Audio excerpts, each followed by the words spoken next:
எல்லாருமே லைஃப்பில் ஒரு தடவையாவது இந்த ஆனியனை கட் பண்ணியிருப்போம். கட் பண்ணும்போது கண் ரொம்ப எரிஞ்சிருக்கும். இந்த கண் எரிச்சலை அவாய்ட் பண்ணுறதுக்கு நான் 5 ஹேக்ஸ் சொல்கிறேன். கண்டிப்பாக ட்ரை பண்ணி பாருங்கள். ஆனியன் கட் பண்ணும்போது அல்லினேஸ்னு ஒரு என்சைம் ரிலீஸ் ஆகுது. இந்த என்சைம் ஆனியனில் இருக்கக்கூடிய சல்ஃபர் காம்பவுண்ட்ஸ் கூட மிக்ஸ் ஆகிட்டு ஒரு கேஸை ரிலீஸ் பண்ணுது. அந்த கேஸ் நம்ம கண்ணீர் கூட மிக்ஸ் ஆகும்போது ஆசிடாக மாறுதுங்க. அந்த ஆசிட் தான் நம்ம கண் எரிச்சலை அதிகப்படுத்துது, வாட்டரிங் வர வைக்குதுங்க.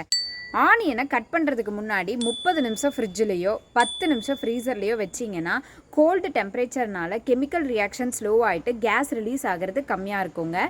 இல்லைன்னா ரன்னிங் டேப் வாட்டர் அல்லது ஒரு பவுல் ஆஃப் வாட்டரில் ஆனியனை வச்சு கட் பண்ணும்போது அந்த தண்ணியை எல்லா கேஸையும் ட்ராப் பண்ணிக்கோங்க.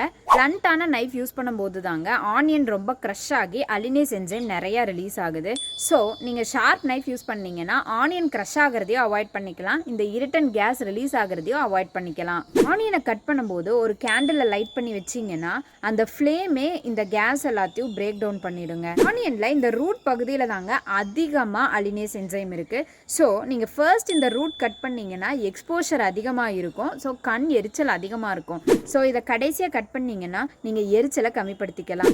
கடைசியாக ஒன்று சொல்கிறேன், காகிள்ஸ் போட்டுக்கோங்க, எக்ஸாஸ்ட் ஃபேன் ஆன் பண்ணிக்கோங்க, ஜன்னலெல்லாம் ஓப்பன் பண்ணிக்கோங்க. அதுதான் ஈஸியஸ்ட் வே. இந்த ஹேக்ஸை ட்ரை பண்ணி பார்த்துட்டு எது உங்களுக்கு சூட் ஆகுதுன்னு கமெண்ட்ஸில் மென்ஷன் பண்ணுங்கள். அப்படியே மறக்காமல் ஒரு ஃபாலோ பண்ணிவிடுங்க.